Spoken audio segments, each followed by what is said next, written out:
கோயம்புத்தூரில் உள்ள அவினாசிலிங்கம் மனையியல் மற்றும் மகளிர் உயர்கல்வி நிறுவனத்தின் 36வது பட்டமளிப்பு விழா கடந்த மாதம் நடைபெற்றது. இதில் மத்திய பெண்கள் மற்றும் குழந்தைகள் மேம்பாட்டுத்துறை அமைச்சர் அன்னபூர்ணா தேவி கலந்து கொண்டு முதல் மதிப்பெண்கள் பெற்ற மாணவியருக்கு பதக்கங்களை வழங்கினார்.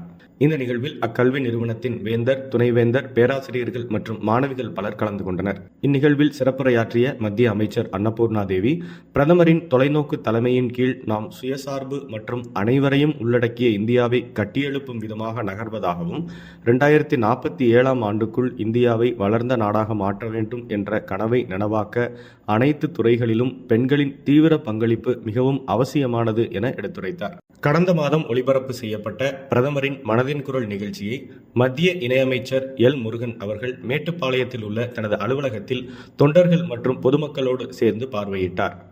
கோவை மற்றும் நீலகிரி மாவட்டங்களில் பல்வேறு நிகழ்ச்சிகளில் கலந்து கொள்வதற்காக மத்திய தகவல் ஒலிபரப்பு மற்றும் பாராளுமன்றங்களுக்கான விவகாரங்கள் துறை இணையமைச்சர் திரு எல் முருகன் அவர்கள் கோவை வந்தடைந்தார்.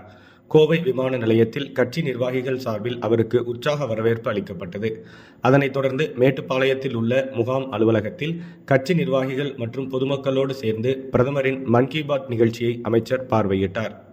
கோயம்புத்தூர் மாவட்டத்தின் புகழ்பெற்ற சுற்றுலா தலமான கோவை குற்றாலம் வனத்துறை கட்டுப்பாட்டில் இருந்து வரும் சூழலில் அங்கு பல்வேறு அடிப்படை வசதிகள் உருவாக்கிட வேண்டும் என்ற கோரிக்கை வலுத்து வந்தது. இந்த நிலையில் மாநில சுற்றுலாத்துறை அமைச்சர் ராஜேந்திரன் கோவை குற்றாலத்தில் கடந்த மாதம் ஆய்வு மேற்கொண்டார்.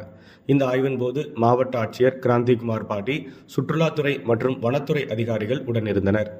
கோவையில் உள்ள தமிழ்நாடு வேளாண்மை பல்கலைக்கழகத்தில் விவசாயிகளுக்கான நுண்ணீர் பாசன தொழில்நுட்பங்கள் குறித்த ஒருவார பயிற்சி கடந்த மாதம் நடத்தப்பட்டது.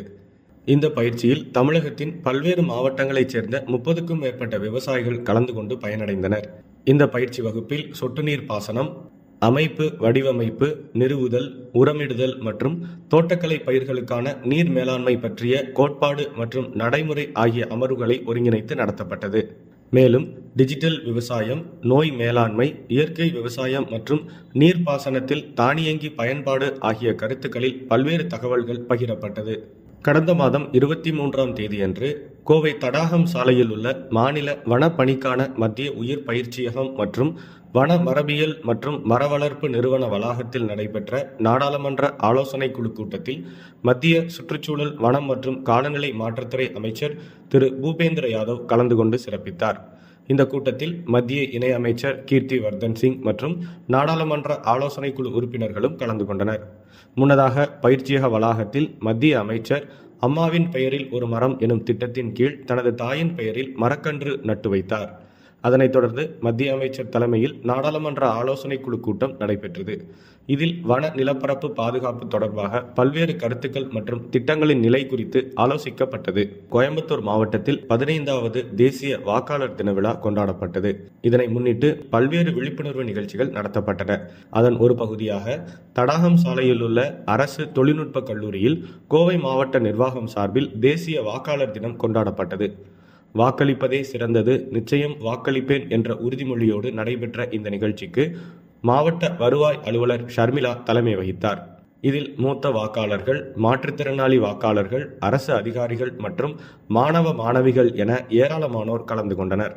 தொடர்ந்து தேசிய வாக்காளர் தினத்தை முன்னிட்டு பள்ளி மற்றும் கல்லூரிகளில் நடத்தப்பட்ட பல்வேறு போட்டிகளில் வெற்றி பெற்றவர்களுக்கு பரிசு மற்றும் சான்றிதழ்கள் வழங்கப்பட்டது.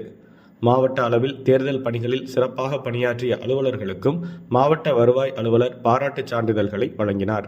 மத்திய மக்கள் தொடர்பகம் கோவை அலுவலகத்தின் சார்பில் பொள்ளாச்சியில் மத்திய அரசின் மக்கள் நல திட்டங்கள் குறித்த சிறப்பு விழிப்புணர்வு நிகழ்ச்சி நடத்தப்பட்டது.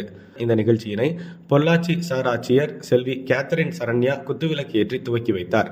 அவரது சிறப்புரையில் மத்திய அரசின் பல்வேறு திட்டங்கள் மகளிர் சுய உதவிக் குழுவினருக்கு பயனுள்ளதாக இருப்பதாகவும், குறிப்பாக அஞ்சல் துறையின் திட்டங்கள் மூலம் மகளிர் பெரும் அளவில் பயனடைந்து வருவதாகவும் அவர் குறிப்பிட்டார். இந்த நிகழ்வில் சிறப்பாக செயல்பட்டு வரும் பொள்ளாச்சி சுற்றுப்புறத்தைச் சேர்ந்த மகளிர் சுய உதவிக் குழுக்களுக்கு பாராட்டுச் சான்றிதழ்களை அவர் வழங்கினார்.